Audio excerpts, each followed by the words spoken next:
Channel को subscribe कर लीजिएगा। जो भी यूट्यूब पर देख रहे हैं चैनल को सब्सक्राइब कर। वैष्णव भक्तों को जय श्री कृष्णा, जय श्रीमन्नारायण, राधे राधे। स्वागत है आप सभी को मेरे यूट्यूब चैनल में। आशा करता हूं कि आप स्वस्थ और प्रसन्न होंगे। आप इस वीडियो में देखेंगे कि कैसे एक संत जो है जेल में आ गए। आप लोगों से विनम्र निवेदन है कि आप वीडियो को छोड़कर मत जाइएगा, वीडियो पूरा अंत तक देखिएगा, तभी आपको समझ में आएगा। ये परिस्थिति आपके साथ भी हो सकती है। भगवान प्लीज आप पूरा वीडियो को श्री गुरुदेव भगवान की जय हो। श्रीमान, मैं वैष्णव संप्रदाय से सनातन धर्म का एक अपने गुरु का चरणों का सेवक हूँ जी। और आपके श्री चरणों में एक प्रार्थना निवेदित करता हूँ जी। और हमारे जो जिस जेल को हम जेल बोलते हैं, ये जेल नहीं, हमारे लिए गुरुकुल है।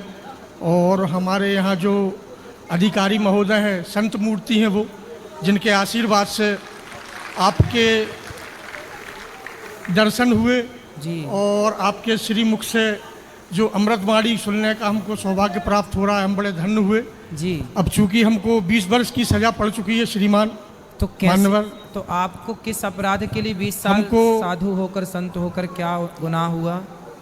कभी कभी क्या होता है जीवन में दयालु, हमको पूर्व जन्म की सज़ा, ऐसा कहते हैं बुद्धवान जन कि पूर्व जन्मों का कुछ ऐसा लेखा जोखा रहता है जो इस जन्म में भुगतना पड़ता है। जी जी, बिल्कुल सही है। तो हमने किसी महिला को, जो हमारे मंदिर के आसपास जो रहते हैं, कई घर बने होते हैं जी, तो आपस में लड़ाई हुई, उस महिला को मैंने अस्पताल भेज दिया जी। तो अस्पताल में वो उसका देहांत हो गया। अच्छा। चूँकि उनका घर अपने मंदिर की जो जगह रहती है, 7 बीघा जमीन है करीब, गंजबासोदा में गल्ला मंडी है जी। तो वहाँ मैं निवास स्थान मेरा वहीं था। जी तो एक छोटा सा मंदिर चबूतरा टाइप का निर्माण करवाया। जी। तो वहाँ उन लोगों ने सोचा, उनकी मानसिकता है कि बाबा निर्माण करवा रहा है तो हमको हटाने के लिए बोलेगा, तो उन्होंने षड्यंत्रवश मुझको फंसा दिया मर्डर में। अच्छा जी। और उसके लिए मैं यहाँ पे 20 वर्ष की आजीवन कारावास काट रहा हूँ जी। और मैं हार्ट का रोगी हूँ, मेरी मृत्यु कब हो जाए कोई भरोसा नहीं। जी। और श्रीमान मान्यवर, मेरा गुरुकुल, मेरा आश्रम, गुरु आश्रम जो मथुरा में है, और आप मथुरा वृंदावन से पधारे हैं तो हमारे गुरु तुल्य हैं। और हमारी संत मूर्ति जो हमारे जेल के अधीक्षक महोदय हैं, स्वयं एक संत मूर्ति हैं। और हमारे और भी अधिकारीगण, वो भी हमारे गुरु तुल्य हैं, जिनसे हमको बड़ी जीने की प्रेरणा मिलती है। हम उनका हृदय से आभार व्यक्त करते हैं। और हम सभी बंदीगण, हम ये अपनी तरफ से, बंदी भाइयों की तरफ से, मैं अपनी बुद्धि के अनुसार हमारे अधिकारियों से क्षमा चाहता हूँ कि कभी हम बंदियों से गलती हो जाती है तो हम पे बड़ी कृपा दर्शाते हैं, वो हम लोगों को क्षमा कर देते हैं। बहुत कुछ सीखने को मिलता है हमको।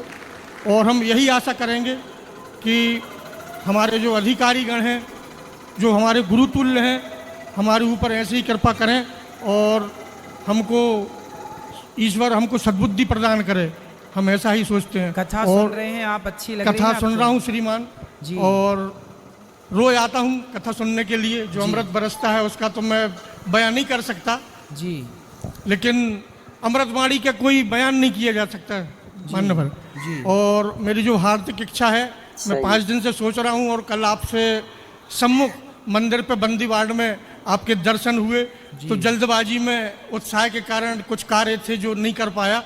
तो आपके जो श्री चरणों के सेवक हैं, गुरु के प्रति आस्था रखने वाले, वो आपके, और मैं स्वयं भी आपके श्री चरणों को पखारना चाहता हूँ। मैं थाली लेकर आया हूँ। ना ना भगवान, आप तो साधु हैं, संत हैं। एक मिनट श्री दयालु, हम तो संतों की सेवा करते हैं। जी जी, आपका बड़प्पन है। संत बड़े परमार्थी जी। भेष धरे अवधूत, राम नाम का गोला छूटे भाग जाए यमदूत। हमारे गुरु का आदेश है। आपने जरूर कोई किसी जन्म का रहा होगा, बाकी संत तो देखो संत ही होते हैं। हम तो आपको कल देखे, ये देखिए संत जी हैं, ये भी जेल में ही हैं, लेकिन ये नित्य वहाँ मंदिर हनुमान जी का दिन भर वहीं की सेवा करते रहते हैं साधु जी। ये हमारे संत मूर्ति माननीय अधीक्षक महोदय की कृपा है जो हमको सेवा का मौका मिला। बहुत अच्छी। आप लोग जेल, ऐसा लगता ही नहीं कि जेल है।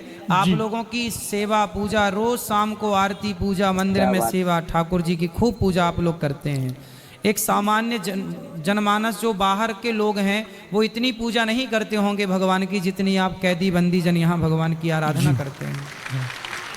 ये बात बिल्कुल सही है जी।